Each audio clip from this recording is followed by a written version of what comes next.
no!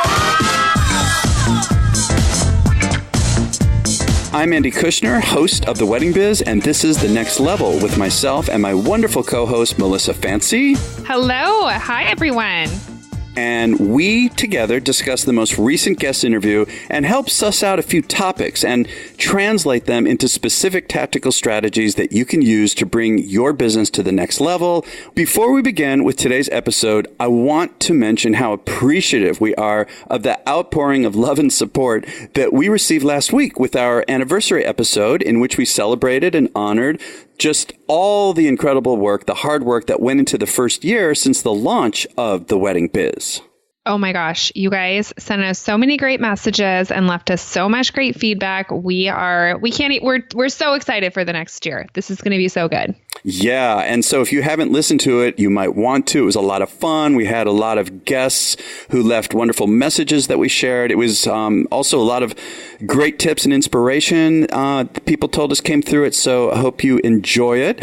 Also, in between the timing of this recording that Melissa and I are doing today of The Next Level and the day it actually releases, the royal wedding will have aired. And Melissa, I was thinking about it and how, I'm really interested to watch it. And of course, we've been hearing about it, reading about it. Everyone's been talking about it. But I think that one of the biggest benefits is just the enormous amount of attention and focus that it's bringing to our industry.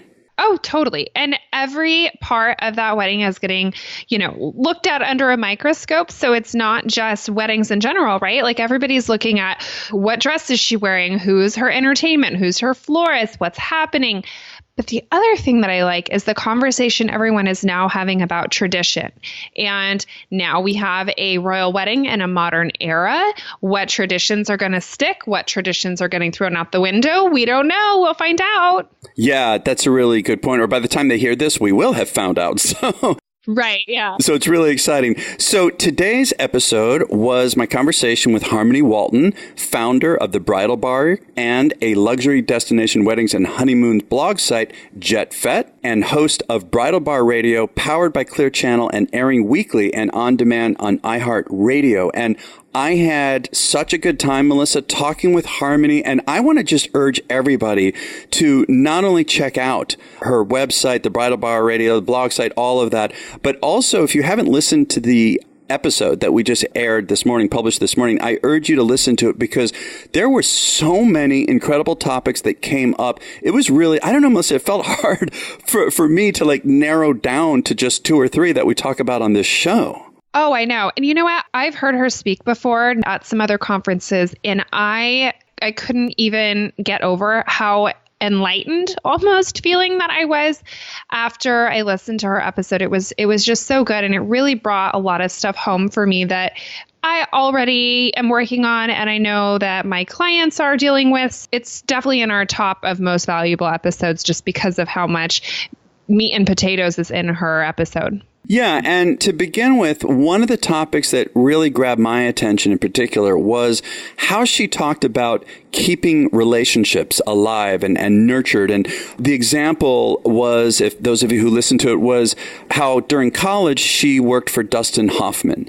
And one of her responsibilities was to kind of continue through various means, we'll get into a minute, Dustin's relationships with various people and how that is what really kept him, in spite of him being this incredible famous movie star and all of that, it kept him top of mind for people. And even in Hollywood, yeah, that's really important. And she talked about how that led to him getting the next part and the next part. And it wasn't just keeping Dustin looking engaged with people, but it was authentic, that he really enjoyed it. Yeah. And she discussed various digital touch points that she used to maintain. I love her point about not only becoming the person that everybody wants to work with, but staying that person. And that's something I think is really important for us all to learn. Now more than ever, there are so many people in every single field within our industry, And we really can work with anyone we want to work with, right? Like if you have an experience at an event that isn't fantastic, you literally never have to work with that person again, right? But what if you could turn that on its head and become a person, a human, not just a vendor, but a person that everybody wants to work with, somebody that really pays attention to everyone else there and really understands that the day is not about you and it's about the client, and figuring out how to continue to be this person that everybody just loves to work with. I think that is a lesson she learned early. It has benefited her entire career. It is something we all need to practice consistently. And it's something that helps us elevate our own businesses, but it helps us elevate our industry too, because if we're all trying to be that person, imagine if our whole industry was filled with those people, that it'd be amazing. And she also gave some specific tips or in the way of stories about what it is that she does now, even in her own business, in order to continue these relationships. And one of the ideas was with email, basically. She was saying, first of all, she responds to every single email. And at first I was surprised. I mean, of course, we all try to do that. But she went further to explain that you don't have to get into this whole long thing. Even a 1 or 2 sentence email is enough, and whether you're responding or you're initiating, I thought that was a great tip. And she also talked about even when there's an editorial about her, she's interviewed for something. And I thought about this, that when this has happened to me, I will be very effusive in the moment, thanking them right afterward. She was talking about how she even wrote handwritten thank you notes some days, even a week after the editorial, which I thought was a really brilliant idea. And how she said so many people, this is a real surprise to me, people are so surprised to get a thank you. It's amazing to me how easy that is, one way on how we can continue these relationships. Can we just talk about how so few people are interested in saying thank you anymore? Like, she talks about that, and it just blows my mind that she's also somebody who is noticing this really weird thing. Like, guys, this is not something you should just do for vendors. This is something you should do for anybody who does anything positive for you. Like, there is no limit to how much gratitude you can put out there. And it goes so far when so many people just aren't doing it anymore. That is a simple thing that you can do. She talks about how she took that to such an amazing level, sending flowers and different things that she used to do in her business when she had the store there. But oh my gosh, that attitude adjustment, we really, really all could benefit from, I think. Yeah, and this also makes me think about Brian Raffanelli's talk at the last Engage conference, and he talked about creating legacy clients, which I think is another step in this process, is with his own clients. Yeah, is how do you create a legacy client? Because in his case, and a lot of people I know, people will continue to use their planner, their designer for a lot of different events in their life. And Brian was talking about how he does that. And so Harmony brought up some great ideas. What is another topic, Melissa, that seemed really stood out to you?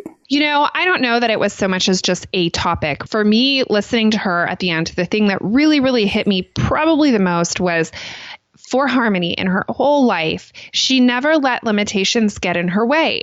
She always would find a path that was going to be successful, that she could win at, whether that was, getting away from being an athlete and saying, hey, that's not my thing. I recognize that. I'm going to go on this path and figure out how to be so successful there. I mean, look at her. She's totally rocking that. And that was something she figured out at a young age.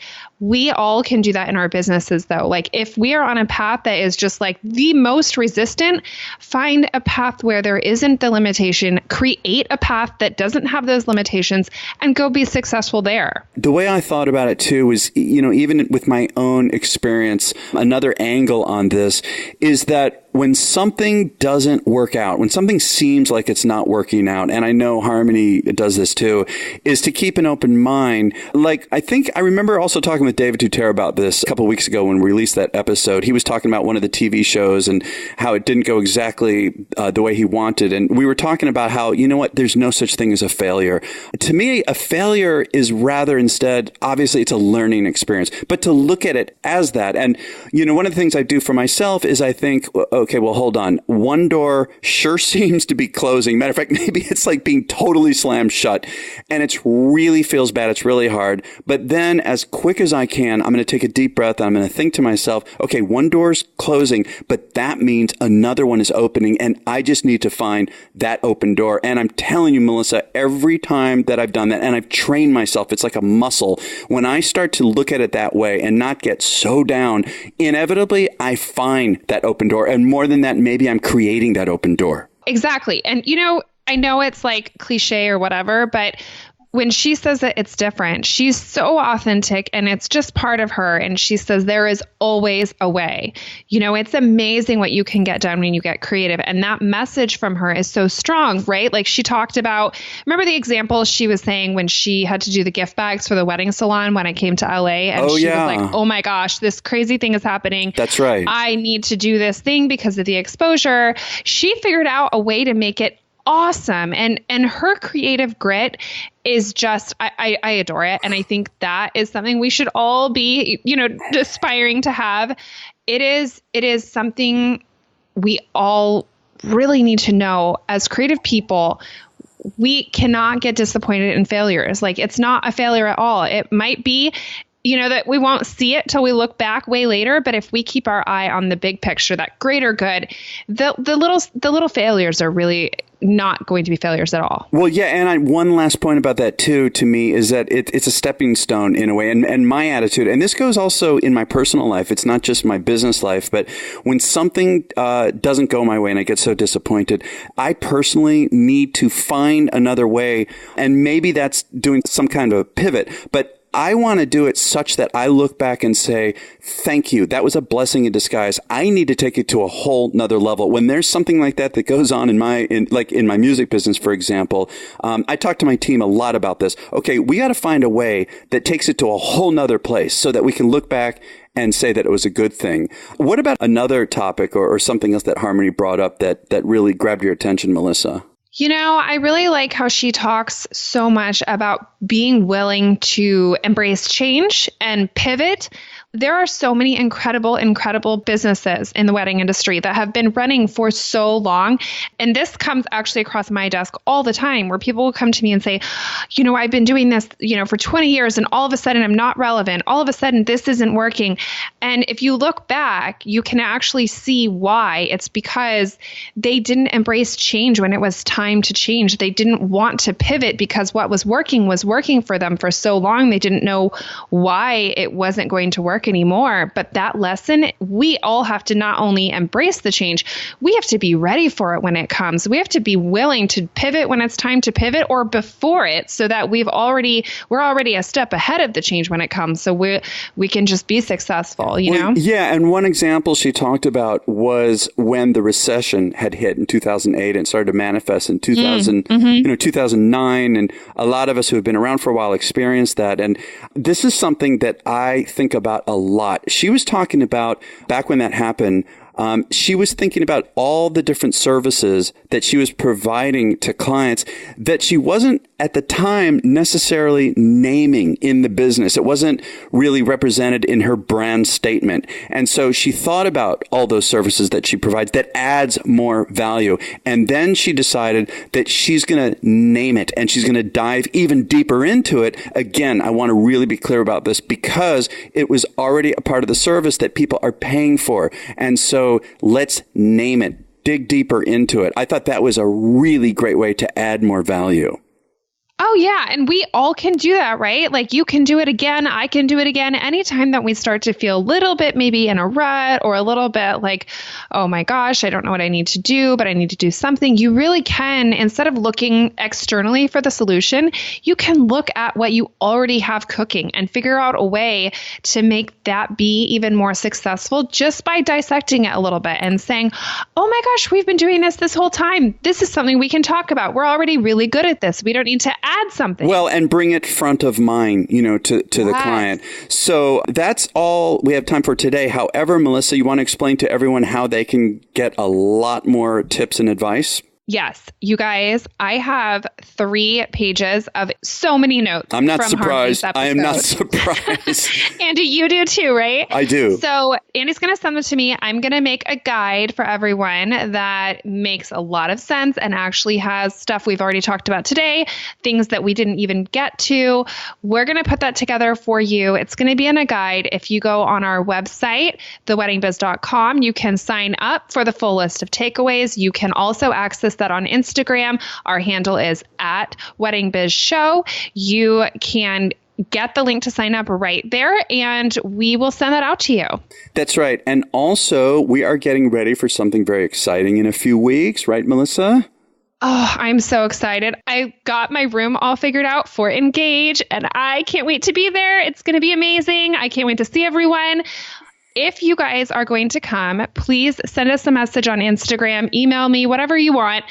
My email is marketing@theweddingbiz.com, just so you know. We're going to be there the day before, and we want to see everybody. We want to put together like a meetup. So if you're coming, please, please, please let me know so we can all get together. We'll have a drink. We'll talk, get ready for Engage. We just are so excited. That's right. And also for those of you who are not able to be at the conference, and I want to mention, by the way, it is at the stunning Fairmont in Banff. I mean, I'm very excited even just to be there as well. But for those of you who are not going to be there, Melissa and I, mostly Melissa, is because she's way better than me at social media, we are going to be kind of showing you through our eyes the experience. And I have some interviews set up while we're there with some of the speakers that I am so excited for. There's also some other very powerful people in the business that are there as attendees that I'm going to be sitting down with on the microphone. And we've got a lot of fun. I don't want to give it all away, but Melissa and I have some really fun plans while we were at Engage. So I want to just thank everybody for listening to today's episode of The Next Level. And again, if you did not have a chance yet to listen to the full conversation with Harmony Walton, I urge you to do so. And we will be talking to you next time. Don't worry about it.